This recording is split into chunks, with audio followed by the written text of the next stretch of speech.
Hi, my name is Rob and I help manage digital content for the Endangered Archives programme at the British Library.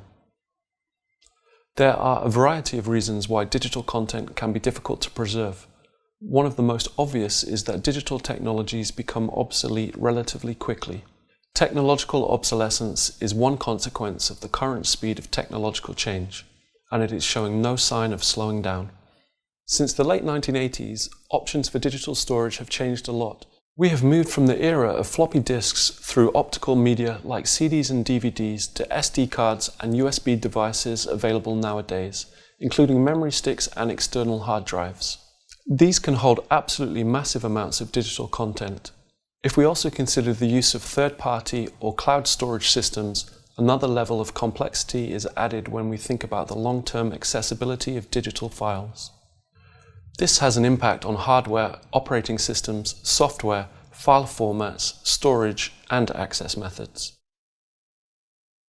For example, Word documents saved on floppy disks in the 1980s are very difficult to access today, not only because our computers no longer have the correct readers, but the magnetic strips within the floppy disks themselves may have degraded. Another obstacle is that the original word processing software may no longer be available, and so the text file on the floppy disk can't be opened in the way it was originally intended. Digital content will typically be stored somewhere as a byte stream, but we very rarely encounter them in that form. Instead, content will typically be rendered by specific software running within a particular operating environment. To give you an example, if you use a Canon camera in your digitization project, you may be capturing Canon RAW files. Depending on the age of the camera model, it may create CR2 or CR3 files.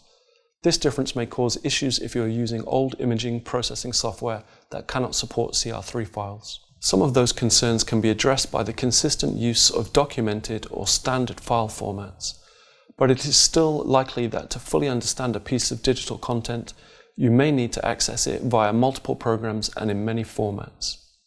A good understanding of these obstacles can help you make decisions about your own digital preservation strategies.